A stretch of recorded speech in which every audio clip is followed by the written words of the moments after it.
Kristus, Yesus Kristus. Amin. Ya, juru selamatku, juru selamatku, dia rajaku, kau rajaku, kau Tuhanku, kau Tuhanku. Kau telah bangkit hidup selamanya, kau telah bangkit hidup selamanya dan memerintah atas bumi sebagai raja, sebab dia hidup, sebab dia hidup. Ada hari esok, sebab dia hidup. Ku tak gentar, ku tak gentar, sebab ku tahu ada hari esok. Karena ku tahu dia pegang hari esok. Hidup jadi berarti sebab dia hidup, sebab dia hidup. Ada hari esok, sebab dia hidup, sebab dia hidup. Ku tak gentar, ku tak gentar, karena aku tahu dia memegang hari esokku. Karena aku tahu dia pegang hari esok. Hidup jadi berarti sebab hidupku boleh menjadi sebab dia hidup. Hidup ini berarti sebab dia hidup. Hidup jadi pada Bapak Pendeta Herwinu, silakan.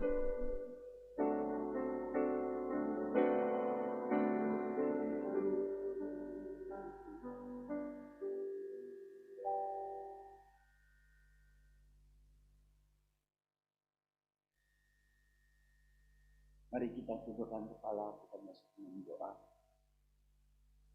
Kami bersyukur Tuhan sesuai dengan pujian yang kami naikkan. Engkau hidup, Engkau adalah Allah yang hidup.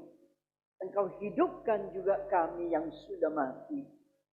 Maka saat ini dengan penuh dengan syukur kami datang, bukan hanya memuji, tapi kami mau mendengar firman-Mu untuk masuk di dalam kehidupan di mana kebangkitan khususnya memberikan suatu dampak bagi kehidupan kami. Kami mau serahkan setiap kami dalam tangan Tuhan, baik waktu, baik hati, baik pikiran kami. Bahkan hamba-Mu yang kami menyampaikan menjadi suatu puji-pujian dan saksi tentang kebenaran-Mu, dan kami siap untuk mendengar. Terima kasih Tuhan. Inilah doa kami dalam nama Tuhan Yesus. Kami mengucapkan syukur kami. Amin. Selamat Hari Paskah. Ya, seluruh dunia akan menjadi begitu sukacita ketika menghadapi Hari Paskah seperti ini. Karena Paskah menjadi tanda di mana Kristus bangkit. Kebangkitan ini yang memberikan kita suatu pengharapan, suatu kemenangan. Kebangkitan yang membuat kita melihat cara pandang terhadap hidup ke depan terjadi suatu perubahan. tidak lagi seperti dunia melihat hidup ini. Maka ketika kita berbicara tentang Paskah, saudara, kata Paskah ini tidak bisa, itu sering dipakai oleh dunia pendidikan. Dunia pendidikan mengatakan Paskah. Sudah tahu arti Paskah itu adalah sudah melewati. Artinya sesuatu yang sudah dilewati, artinya semua yang sudah ada kita tinggalkan. Dunia pendidikan memakai pasca sarjana, yaitu sudah melewati sarjana dengan suatu istilah pasca sarjana yang bisa menjadi S2, S3. Namun kata pasca ini adalah sesuatu yang begitu spesifik di dalam kekristenan. Bukan hanya baru sekarang kita merayakan Paskah dan kita tahu itu adalah berkaitan dengan karya Kristus dalam kehidupan kita. Tapi jauh di dalam perjanjian lama ketika dalam Keluaran, di mana Paskah ada suatu peristiwa penting, yaitu kita mengalami umat Allah mengalami suatu karya Allah di dalam kondisi mereka. Itu pada saat mereka ada di dalam perbudakan. Lalu Tuhan menurunkan tulah yang ke-10 yang tercatat di dalam Keluaran. Nah, maka Paskah ini kita lihat Keluaran 11 menceritakan suatu peristiwa Paskah di mana anak domba tersembelih. Darah yang di gerbang pintu. Lalu keselamatan ada di dalam rumah yang ada di dalam tanda dari anak darah domba. Surah Paskah membawa bukan berhenti di situ serangkaian peristiwa sampai di mana mereka keluar dari perbudakan orang Mesir dan mereka mulai satu hidup yang baru, perjalanan di tengah-tengah padang gurun, memiliki satu harapan ke depan, yaitu apa? Menuju ke tempat tanah perjanjian yang dijanjikan Allah pada mereka. Tidak sendiri, melainkan dituntun disertai Allah seluruh perjalanan. Dua peristiwa ini menjadi bayang-bayang yang akan menceritakan ketika satu hari karya Allah bukan hanya untuk orang umat Israel, tetapi bagi umat dunia yang ada dalam dosa. Yaitu mereka boleh dilepaskan daripada kuasa atau budak dari dosa. Mereka boleh lepas dan mereka mulai dengan satu perjalanan yang penuh dengan harapan. Menuju kepada tanah perjanjian itu bagi kita adalah surga yang dijanjikan. Mereka mulai suatu pandangan cara hidup yang berbeda. Mereka dituntun Tuhan. Mereka mengalami sesuatu pergumulan. Tetapi ada Tuhan yang ikut campur dalam seluruh daripada perjalanan hidup ini. Maka ketika kita berbicara tentang Paskah, kita selalu membagikan Jumat Agung dan hari Minggu Paskah. Seharusnya kembali pada mana Paskah, makna Paskah adalah kembali mulai dari kematian dan kebangkitan Kristus, merupakan satu peristiwa yang tidak bisa dilepaskan. Tapi hari ini kita bisa melihat ada perayaan peringatan kematian kesengsaraannya dan ada kebangkitan. Seharusnya kita mengatakan Paskah adalah suatu kesatuan dalam satu peristiwa yang dikerjakan Allah bagi umat. Saudara kekasih, hari ini kita coba akan merenungkan satu bagian di mana cara penjelasan Petrus tentang Paskah dari pengalaman dia sebagai orang yang dididik dalam tradisi Yahudi, namun menjadi seorang murid Kristus yang menerima suatu kebenaran karya Allah, di mana yang dia dengar daripada Kristus, yang di mana dia mengalami dalam pengalaman pribadi dia, yang membuat yang dia tuliskan, dia bagikan untuk kita, menjadi suatu pengertian tentang kebangkitan Kristus yang begitu kaya. Tidak sekedar seperti apa yang kita dengar secara teologis, tapi bagaimana kebangkitan itu berkaitan dengan kehidupan saudara dan saya. Ketika kita berjalan di tengah-tengah kehidupan kita masing-masing, menjadi suatu kekuatan harapan untuk kita boleh berkata, Tuhan terima kasih. Saya akan bacakan untuk saudara 1 Petrus pasal yang ke-1, ayat yang ke-3 sampai yang ke-10.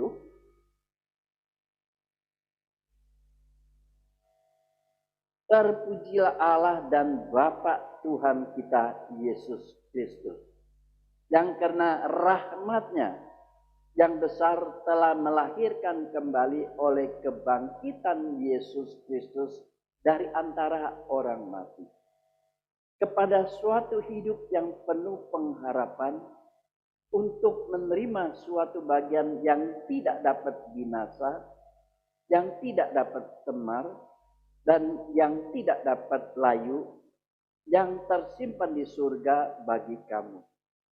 Yaitu kamu yang dipelihara dalam kekuatan Allah karena imanmu, sementara kamu menantikan keselamatan yang telah tersedia untuk dinyatakan pada zaman akhir. Bergembiralah akan hal itu, sekalipun sekarang ini kamu seketika harus berduka cita oleh berbagai-bagai pencobaan. Maksud semuanya itu ialah untuk membuktikan kemurnian imanmu yang jauh lebih tinggi nilainya daripada emas yang panas, yang diuji kemurniannya dengan api, sehingga kamu memperoleh puji-pujian dan kemuliaan dan kehormatan pada hari Yesus Kristus menyatakan dirinya. Sekalipun kamu belum pernah melihat Dia, namun kamu mengasihinya, kamu percaya kepada Dia. Sekalipun kamu sekarang tidak melihatnya, kamu bergembira karena sukacita yang mulia dan yang tidak terkatakan. Karena kamu telah mencapai tujuan imanmu, yaitu keselamatan jiwamu. Keselamatan itu yang diselidiki dan diteliti oleh nabi-nabi yang telah bernubuat tentang kasih karunia yang diuntukkan bagi kamu. Saudara kekasih, maka ketika kita melihat bagaimana Petrus menjelaskan tentang kebangkitan Kristus ini, untuk memberikan suatu pengertian bagi kita pada zaman sekarang, melalui suatu pengalaman yang dia alami, mengalami suatu pengajaran yang dia ikuti, yang dia terima daripada Tuhan Yesus. Maka di sini untuk kita mengerti suatu hal yang penting, yaitu kebangkitan Kristus yang memberikan, yang membuat kita dilahirkan baru, dilahir kembalikan. Ini menjadi suatu hal yang begitu penting bagi setiap kita untuk kita masuk dalam suatu pengertian. Maka dikatakan dimulai dengan bahwa dia bangkit dari antara orang mati, melahirkan kita kembali. Ini suatu hal yang membuat kita menjadi tema perenungan kita, menjadi suatu yang sangat berharga. Artinya mengatakan apa? Kristus adalah yang memiliki kemampuan dan hidup yang bangkit, dan dia bukan Tuhan yang mati. Dia adalah Tuhan yang hidup, yang menyatakan secara nyata hidup itu ada dalam diri dia. Saudara kekasih, maka ketika kita melihat kebangkitan Kristus, di sini kita bisa melihat adalah apa? Berkaitan dengan kelahiran kembali, kebangkitan Kristus dan lahir kembali. Saudara mengatakan kelahiran kembali berkaitan dengan kebangkitan Kristus artinya memberikan kita satu pengertian. Ada suatu hidup yang berbeda, yaitu melalui kematian dan keluar dari kematian. Itu satu kehidupan yang disebut sebagai bagi kita adalah sebagai orang yang dilahirkan kembali. Dulu kita harus mati karena dosa kita. Tetapi di dalam Kristus di mana kita boleh menerima satu hidup. Hidup ini adalah melalui suatu proses di mana kita percaya Yesus. Hidup ini adalah dikaryakan, dikaruniakan, dan dikerjakan oleh Allah di dalam Kristus. Untuk kita mendapatkan satu hidup yang boleh melepaskan diri dari maut. Ini menjadi satu penting bagi setiap orang Kristen. Ini begitu penting bagi setiap orang percaya, khususnya saudara dan saya. Maka ketika berbicara tentang lahir kembali, kita bisa harus kembali kepada perbicaraan Tuhan Yesus dengan Nikodemus yang tercatat dalam Yohanes pasal yang ketiga, di mana ayat ke-1 sampai ke-10 suatu dialog, ucapan di mana antara Yesus kepada Nikodemus yang tertuju pada satu tema, yaitu kelahiran kembali. Dikatakan jika tidak mengalami lahir kembali, maka tidak kita melihat kerajaan Allah. Artinya kelahiran kembali ini menjadi suatu tema begitu penting bagi orang yang diselamatkan. Jangan kita berhenti cuma melihat keselamatan. Tapi ada satu proses yang harus dia alami seseorang di dalam keselamatan, yaitu dia harus mengalami lahir kembali. Sudah lahir kembali, yaitu karya Allah, pekerjaan Allah. Saudara tidak bisa minta saudara bisa dilahirkan kembali. Sebagaimana Nikodemus bertanya, bagaimana aku bisa lahir kembali? Apakah aku masuk kembali ke dalam rahim ibuku untuk saya dilahirkan kembali? Maka Yesus berkata, itu adalah pekerjaan Roh Kudus. Itu adalah pekerjaan Allah di atas setiap orang di mana menjadi satu karunia yang besar. Hari ini saudara, kita sering mengabaikan kita tentang lahir kembali. Lahir kembali adalah dinyatakan oleh kebangkitan. Di dalam kebangkitan untuk memberitahukan kita mendapatkan lahir kembali satu hidup, yaitu hidup rohani, bersifat rohani. Hidup bersifat rohani yang mampu untuk kita menikmati apa yang Allah kerjakan, apa di dalam Allah kita boleh menerima semua sampai kepada pengharapan terakhir. Hari ini Tuhan memberikan kita untuk sesuatu secara nyata. Melalui Petrus, maka dikatakan lahir kembali. Menjadi suatu topik yang begitu penting, yang perlu kita renungkan baik-baik. Saudara kekasih, Petrus mengajak kita melihat bagaimana lahir kembali, yaitu orang memiliki hidup yang melampaui batas waktu dan tempat. Wah, saudara bertanya, bukankah kita akan menjadi bersifat seperti Allah? Maksud di dalam melampaui waktu dan tempat artinya ketika kita lahir kembali kita memiliki hidup. Sekalipun kita mati, kita tetap akan hidup dan bangkit seperti Kristus. Ini menjadi suatu hal yang begitu penting. Kita tidak tinggal berhenti di dalam kematian. Kita sekalipun mati, kita harus bangkit pada satu hari. Artinya sejak kita dilahirkan kembali, kita sudah memiliki hidup yang untuk bisa kita kekal di dalam kekekalan. Hidup sejak itu adalah sesuatu yang tidak dibatasi oleh kematian. Artinya kita tidak tinggal diam di dalam kematian. Kita tidak tinggal diam di dalam kubur. Kita tidak tinggal diam dalam suasana yang kita tidak lagi ada harapan. Lahir kembali artinya kita memiliki satu hidup. Di mana seperti Kristus yang akan bangkit. Di dalam kebangkitannya kita akan satu hari bangkit.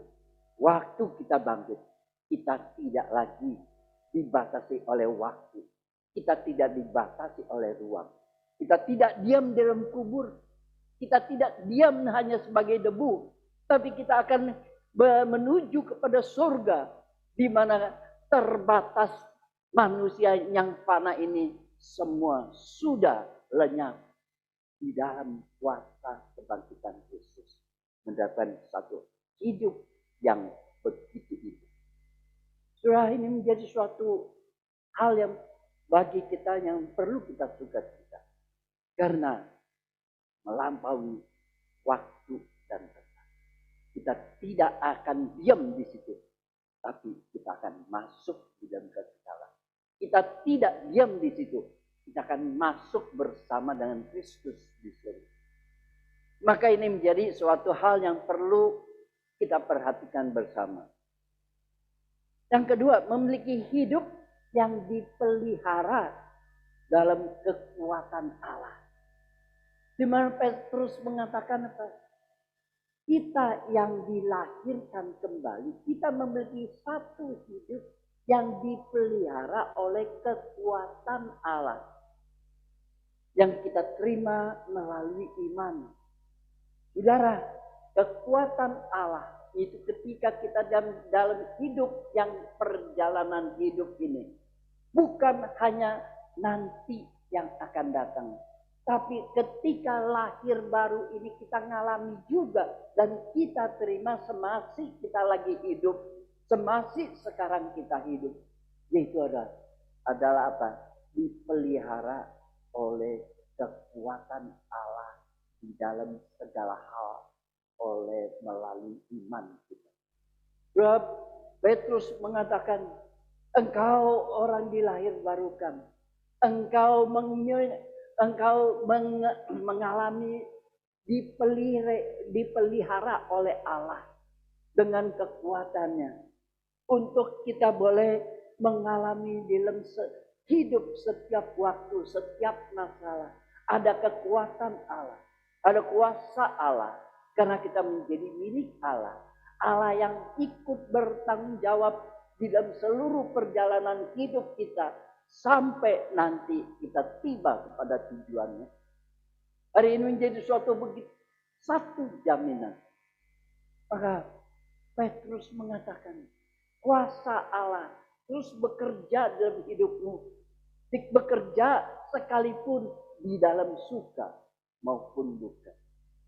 Sekalipun katanya, dalam hidup ini kita akan mengalami ada berbagai-bagai pencobaan.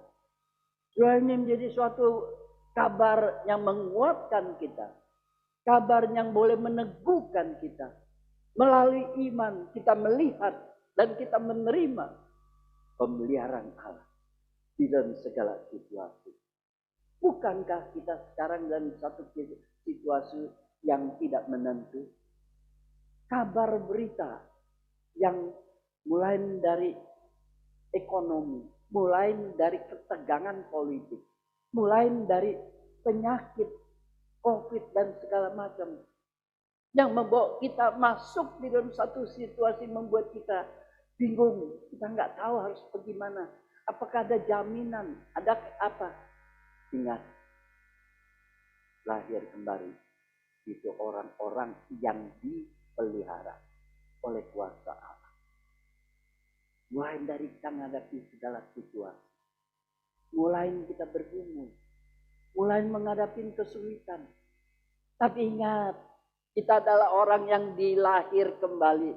Ada pemeliharaan Allah. Pemeliharaan Allah terus dalam segala hal, setiap waktu, sampai kita tiba kepada tujuannya. Hari ini, pemeliharaan Allah yang kita terima dari iman. Maka itu menjadi penting, saudara. Hari ini bagaimana kita menanggapi hidup ini? Engkau takut, engkau getar, engkau rasa begitu berat pencobaan, engkau merasa penderitaan ini begitu membuat saya bingung. Hari ini pertanyaan adalah, apakah engkau sungguh di dalam Kristus mengalami lahir kembali? Jika kita adalah orang yang sudah mengalami lahir kembali, maka di situ ada pemeliharaan Allah di dalam segala situasi, di dalam segala kebutuhan, di dalam segala kecemasan, di dalam segala yang ketidaknyamanan. Mungkin sudah tanya, bagaimana mereka yang mati karena COVID, mati karena perang? Apakah tidak dipelihara Allah? Saudara, Allah memelihara iman kita. Allah mati itu tetap ketika seseorang sampai mati itu adalah ajal. Namanya ajal, setiap orang harus punya batas waktu ajal. Tapi bagi orang Kristen, ajal kita di dunia artinya cuma menjadi bagian di mana serangkaian daripada seluruh daripada kehidupan kekekalan. Kita berakhir di dunia, tetapi kita akan mulai nanti di dalam kekekalan. Itu menjadi suatu jaminan buat kita. Pemeliharaan kita mulai dari jiwa kita, mulai daripada pikiran kita, mulai daripada iman kita. Sehingga kita tetap di dalam segala hal, kita tetap ada kekuatan.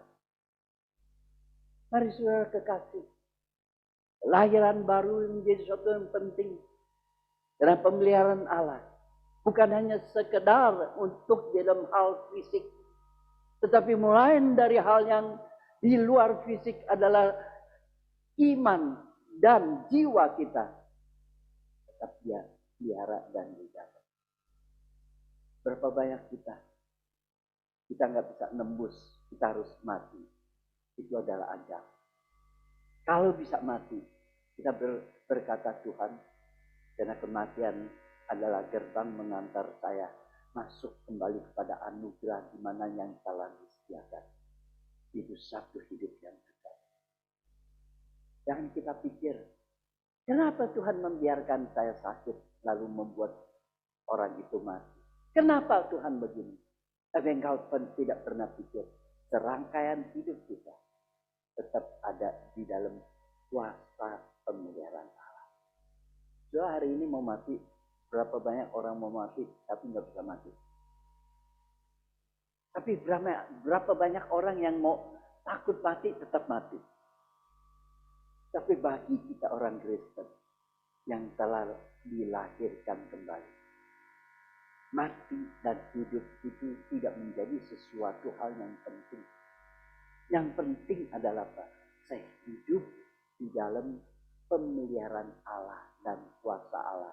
Mulai dari saya hidup sampai saya berjumpa dan kembali berkumpul dengan Allah. Itu menjadi sesuatu yang indah.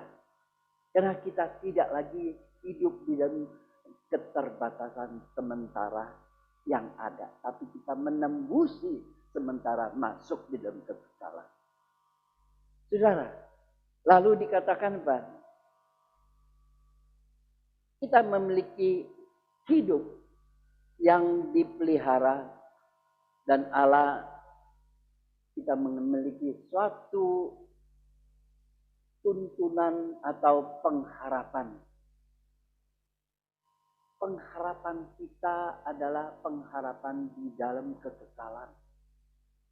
Saudara, maka pengharapan kita ada dalam iman menuju kepada kekekalan. Bagaimana kita sekarang pengharapan kita?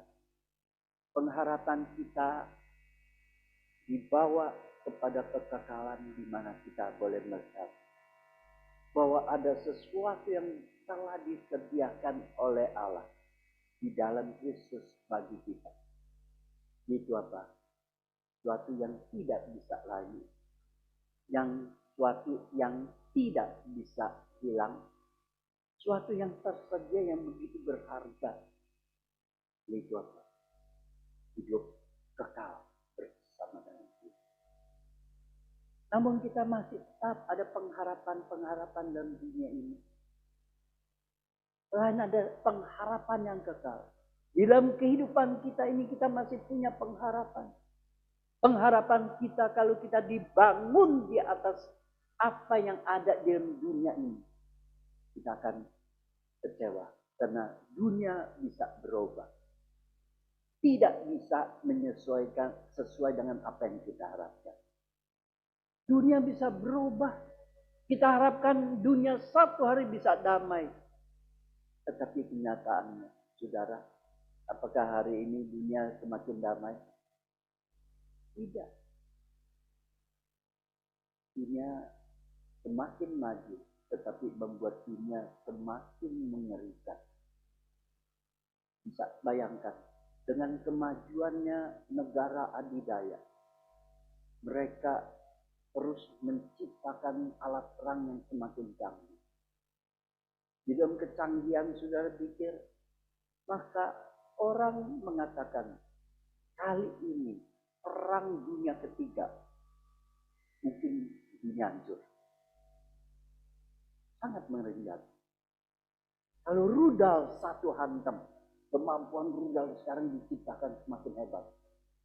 Jarak, kecepatan, semua dibikin seakan-akan kalau semua pakai perang dalam rudal akan hancur. Semua negara, semua bangsa habis. Tetapi sebaliknya, sama-sama juga takut. Maka tidak berani juga memakai. Dan tidak ada yang berani mulai. Maka muncul satu ide adalah apa? Perang pakai virus. Perang dengan virus. Artinya apa? Lebih murah, efektif lebih besar. Lalu apa? Daya rusak juga lebih besar. Tapi rusak hanya di dalam manusia. Tapi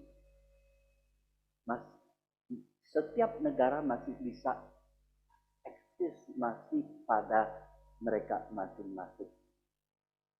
Jangan harapkan dunia tidak memberikan suatu harapan yang membuat kita rasakan itu menjadi suatu yang bisa nyaman.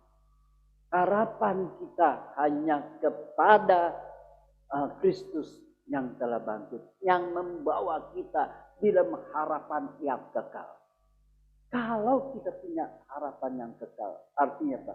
Segala hal yang terjadi di dunia tidak membuat saya menjadi sesuatu terganggu di dalam perasaan. Karena apa? Karena saya tersedia segala apa yang baik. Segala yang tidak pernah dipikirkan dalam kesempurnaan yang Tuhan sediakan bagi kita. Perjalanan boleh punya harapan. Tapi ingat, harapan di dunia tidak memberikan sesuatu harapan yang bisa menjawab atas apa yang kita harapkan. Taruhlah harapan kita di dalam kekekalan. Harapan iman kepada kekekalan. Harapan kepada apa yang Allah sediakan pada kita. Yang kedua, harapan yang kita taruh adalah apa? Hidup kita di dalam segala pergumulan. Saya bertahan dengan iman. Supaya mencapai pada tujuan iman kita satu hari. Ketika kita tiba bertemu dengan Tuhan. Maka di situ kita bisa menerima satu puji-pujian. Kita mendapatkan suatu penghormatan. Kita mendapatkan suatu kemuliaan.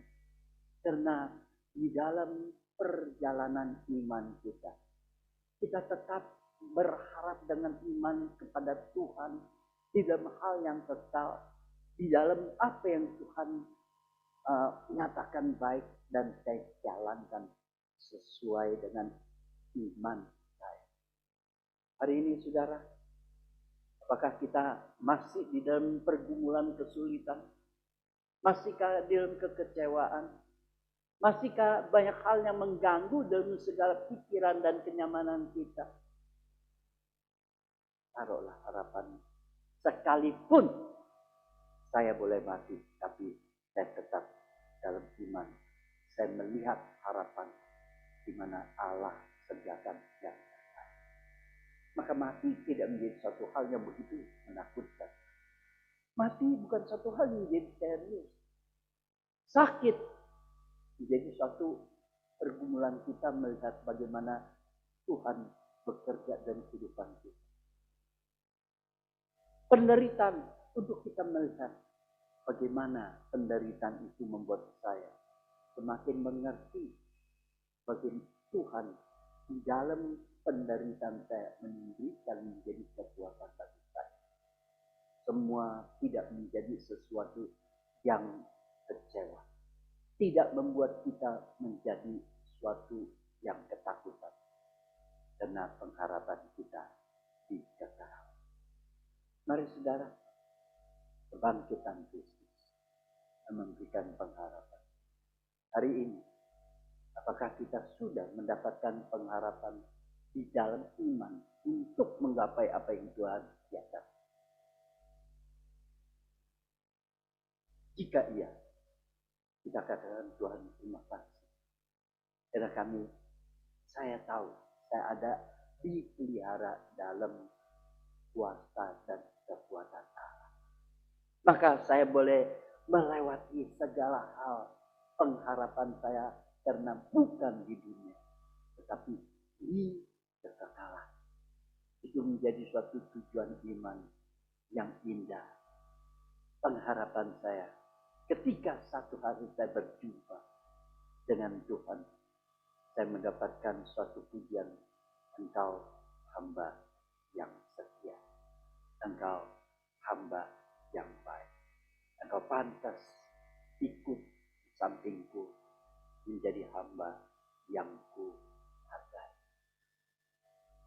Mari kiranya kita melihat bagaimana perjamuan kudus yang tersedia bagi kita, membawa kita melihat bahwa kematiannya menyelesaikan dosa. Tidak berhenti di situ kematiannya untuk menyatakan bahwa ada kuasa kebangkitan yang bekerja untuk memberikan satu hidup dan saudara dan saya. Agar kita menerima perjamuan. Saya tahu dia telah mati, tapi berhenti untuk di dalam hanya bagi dosa saya. Tapi kita melampaui itu masuk dari kebangkitan. Saya terima perjamuan karena saya tahu ada sesuatu kuasa kebangkitan yang bekerja dalam kehidupan. Sebagai orang pemenang, kita menang di dalam soal memenangkan atas segala dunia, menang di atas segala kekhawatiran, karena dia sudah menanggung segala penderitaan bagi kita. Lihatlah salib di mana kuasa Kristus boleh memberikan kita kesejahteraan. Mari kita siapkan hati untuk boleh menerima perjamuan kudus